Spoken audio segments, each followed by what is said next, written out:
자, 상상 한번 해볼까요? 칠흑 같은 어둠, 여기는 땅속 50m. 만약 여러분이 이런 터널에 갇혔다면 어디로 가야 살 수 있을까요? 오늘 우리가 파헤쳐볼 이야기는요, 바로 이 절체절명의 질문에 대한 답입니다. 우리 발밑 아주 깊은 곳에 우리를 지상으로 이끌어주는 보이지 않는 생명선이 있거든요. 과연 그게 뭘까요? 정답은 바로 수직구입니다. 네, 그냥 구멍 아니냐고요? 천만에요. 이건 지하와 지상을 잇는 말 그대로 생명의 축입니다. 지금부터 이 보이지 않는 생명선이 도대체 어떻게 우리의 안전을 지켜주는지 그 비밀을 싹 다 파헤쳐 보겠습니다. 자, 그래서 오늘 이런 순서로 한번 알아볼 거예요.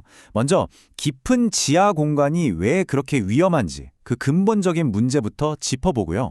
그리고 그 해답인 수직구가 도대체 어떤 놀라운 기능들을 숨기고 있는지, 또 우리 생존을 보장하기 위한 공학적인 약속들은 뭐가 있는지, 그리고 실제 우리 발밑에 있는 생명선들은 어떻게 작동하고 있는지, 그 보이지 않는 안전망의 모든 것을 한번 파헤쳐 보겠습니다. 준비되셨죠? 모든 대단한 해결책은요, 사실 엄청난 문제에서부터 시작하잖아요. 수직구가 왜 그렇게 생존에 필수적인지 알려면 먼저 이 지하 터널이 가진 아주 치명적인 약점부터 들여다봐야 합니다. 한번 상상해 보세요. 수평으로 정말 끝도 없이 이어진 터널. 만약 여기서 불이라도 나면 어떻게 될까요? 연기랑 유독가스는 순식간에 터널을 집어삼킬 거고요. 양쪽 출구가 막히기라도 하면 그곳은 그냥 거대한 함정이 되는 겁니다. 이런 진짜 절망적인 상황에서 유일한 탈출구는 어디일까요? 맞습니다. 바로 위, 지상을 향하는 길밖에 없는 거죠. 바로 이 지점에서 지하의 모든 시스템을 지상과 연결해주는 생명의 축, 수직구가 등장하는 겁니다. 수직구를 딱 정의하자면 지하 터널이랑 지상을 수직으로 잇는 통로. 맞아요.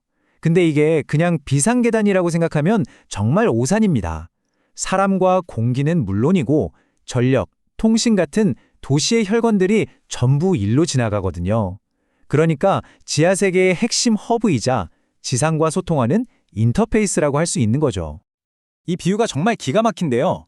모든 대심도 시스템은 결국 수직구를 통해 호흡한다. 그러니까 이 거대한 지하 시스템 전체가 하나의 살아있는 생명체라고 생각해 보세요. 그럼 수직구는 뭐겠어요? 바로 그 생명체가 지상과 호흡할 수 있게 해주는 유일한 통로. 다시 말해 숨구멍인 셈입니다.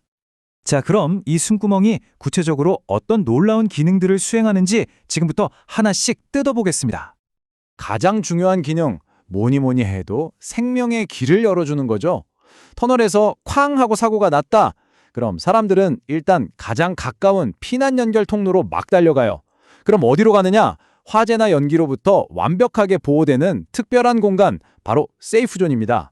그리고 바로 이 안전지대에서 수직구에 있는 계단이나 엘리베이터를 타고 안전하게 지상으로 탈출하는 거죠.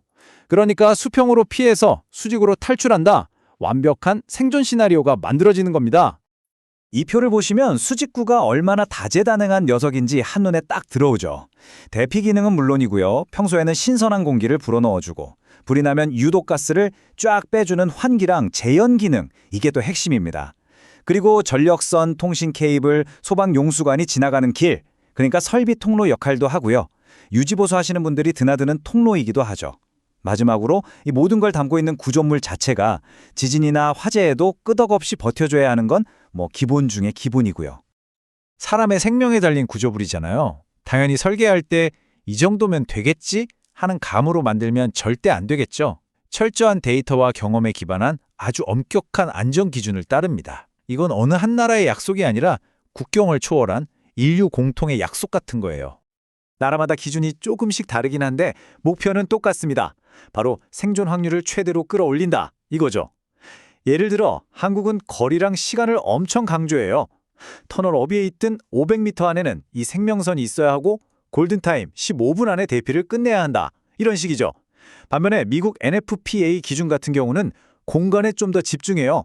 막 패닉 상태에서도 두 사람이 비껴갈 수 있게 최소 폭 1.2m는 확보해라. 그리고 중간에 잠시 쉴 수 있는 안전지대, 이거 반드시 만들어라, 이렇게요. 500m, 이게 그냥 나온 숫자가 아닙니다. 사람이 극심한 공포 상태에서 도움 없이 혼자 이동할 수 있는 심리적, 물리적인 한계선을 다 계산해서 나온 숫자예요. 그러니까 공포 속에서 희망을 잃어버리기 전에 반드시 생명의 빛을 찾을 수 있게 해주겠다는 차가운 공학 속에 담긴 아주 따뜻한 약속인 셈이죠. 그리고 15분. 화재가 나고 나서 유독가스가 터널에 완전히 죽음의 공간으로 만들어 버리기까지 우리에게 허락된 시간입니다. 모든 계단의 경사, 통로의 폭, 안내 시스템, 이 모든 것들이 바로 이 15분이라는 절대적인 시간 안에 모든 걸 끝내도록 설계되는 겁니다. 마지막으로 1.2m. 이건 그냥 폭이 아니에요. 부상당한 사람을 부축해서 지나갈 수도 있고 공포에 질린 사람들이 서로 엉키지 않고 움직일 수 있는 최소한의 인간 존엄성을 위한 공간이라고 할 수 있습니다. 어떻게 보면 생존 공학의 가장 섬세한 배려라고 할 수 있겠죠? 자, 그럼 이런 이론과 기준들이 실제 우리 세상에서는 어떻게 적용되고 있는지 지금부터 우리 발밑을 한번 제대로 들여다볼까요? 이론 얘기는 이제 충분히 한 것 같고요. 진짜 우리 발밑을 들여다볼 시각입니다. 가장 대표적인 최첨단 사례, 바로 도시 지하 40m보다 더 깊은 곳을 달리는 수도권 광역 급행철도 GTX-A 노선입니다. GTX-A의 수직구는요, 우리가 지금까지 이야기했던 모든 안전 철학이 집약된 결정체라고 보시면 돼요. 대피, 환기, 설비 기능을 하나로 합친 건 기본이고요. 특히 터널하고 직접 연결된 독립된 안전구역을 만들어서 대피 효율을 최대로 끌어올렸어요. 근데 이게 그냥 이렇게 만들 겁니다 하는 설계도가 아니고요. 실제 국가 재난훈련을 통해서 그 성능을 완벽하게 검증받은 진짜 살아있는 시스템이라는 게 중요합니다. 그렇다면 이런 최첨단 시스템의 안전은 어떻게 보장할까요? 바로 람스라는 아주 체계적인 공학 기법을 씁니다. 좀 복잡해 보이죠? 근데 핵심은 간단해요. 안전이라는 걸 그냥 막연하게 안전하겠지 기대하는 게 아니라요. 신뢰성, 가용성, 유지보수성, 안전성, 이 네 가지 척도로 딱 나눠서 숫자로 측정하고 과학적으로 관리하겠다는 겁니다. 이 표를 보시면 렌즈 분석이 어떻게 적용되는지 쉽게 이해되실 거예요. 예를 들어 신뢰성을 높이기 위해 전력선을 이중으로 2개로 만드는 거예요. 하나가 끊겨도 예비선이 바로 딱 작동하도록요. 유지보수성을 위해서는 설비가 지나가는 통로를 따로 분리해서 점검을 더 안전하고 쉽게 만드는 식이죠. 핵심은 문제가 생기면 어떡하지?